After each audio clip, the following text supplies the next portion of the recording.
Hello, children. You are welcome to class.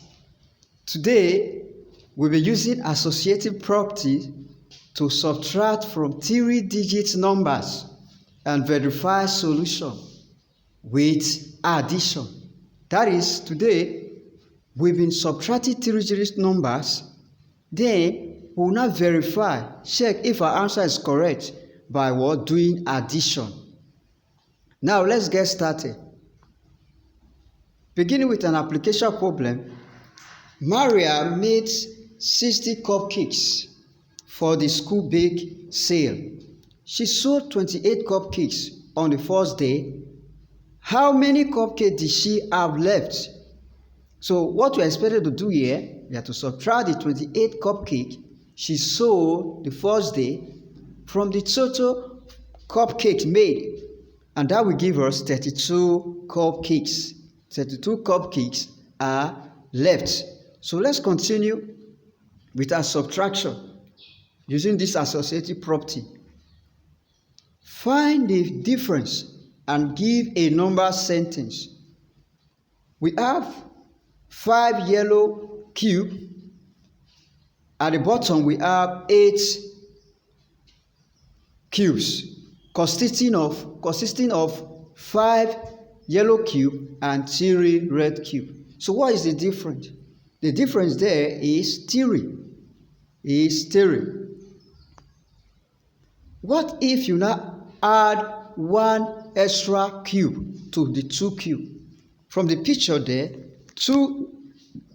each of the cubes, we added 1 green cube to each of them.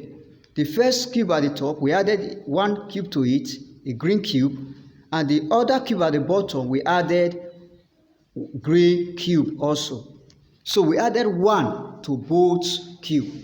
So we now have 6 cube and 9 cube. So what is the difference? The difference is 3. That is 9 minus 6 is now 3. Remember, let's come back. It was 8 minus 5 initially. It gave us 3. Now that we added 1 to both sides, we also got 3. That is to say, 8 minus 5 is the same as 9 minus 5.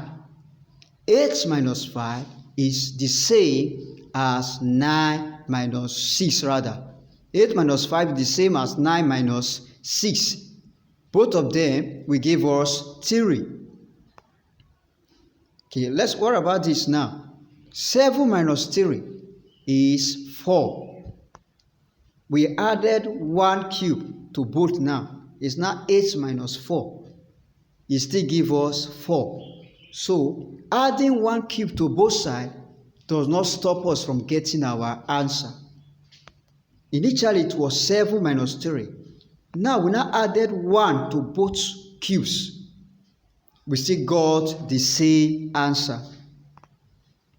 That is 7 minus 3 is equals to 8 minus 4. Let's use the same mental math strategy to subtract larger numbers. How much more does 19 need to make the next 10? Add that to each number and give the number sentence. So the question there is 34 minus 19. If you check very well, 19 is close to 20. 19 is close to 20. So just adding 1 to both sides. Adding 1 to 19 will have 20. So we have to add the 1 to the 2 numbers. We add 1 to 34, we have 35. Add 1 to 19, we have 20. So 35 minus 20 is 15. 43 minus 28. We are going to add 2 to the 2 numbers. We are adding 2 to the 2 numbers. So we have 45 minus 30. And that will give us 50 also. Alright.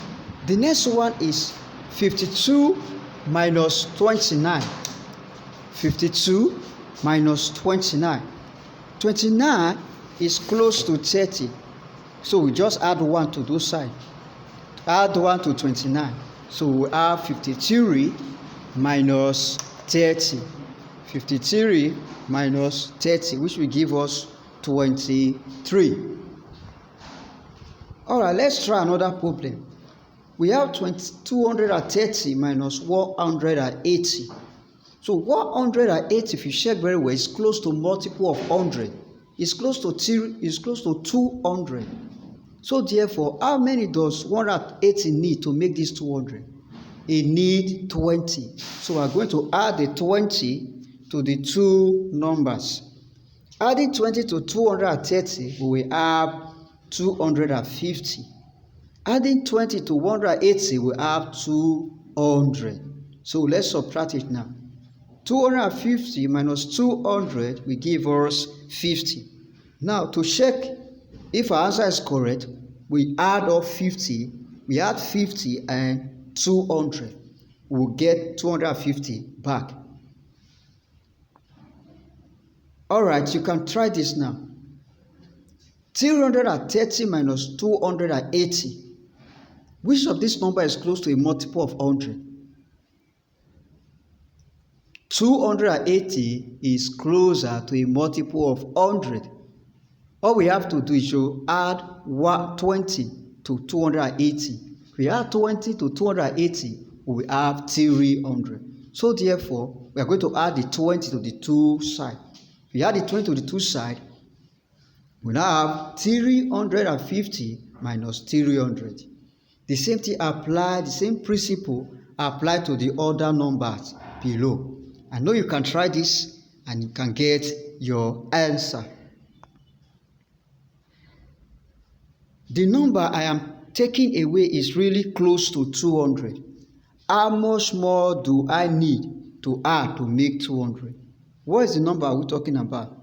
It's 199. It's very close to 200. So from our tape diagram here, we added 1. So if you add 1 to 199, we are getting 200. So as usual, we added the 1 to the two numbers. So we get 322 minus 200, which will give us 122. So we are right if we say 321 minus 199 is the same as 322 minus 200 rather. So this diagram you are seeing here is what we call our tape diagram. Alright, 514 minus 290. 290 is close to a multiple of 100. So if we add 10 to 290, we are going to have 300. So according to our tape diagram, we add the 10 to both sides. We will now have 524 minus 300, which is 224. To check if our answer is correct, we add the 224 to 300. We are going to get 524 back. Alright, the next one, 720 minus 575. 575 is closer to a multiple of 100. It's closer to 600 than the 720. So how many more does it need? It needs 25. Adding 25 to both sides, both numbers, we are going to have 745 minus 600, which will give us 145. We check our answer if by addition, that is 145 plus 600, we get our 745 back. Hello children, by this I know you now understand the concept of tape diagram. Adding the same amount of numbers to two different numbers and then subtracting them will give us the same answer. So this technique we just used is our tape diagram. Hello children, I know you have learned something. Have a wonderful time. With this, we say bye for now.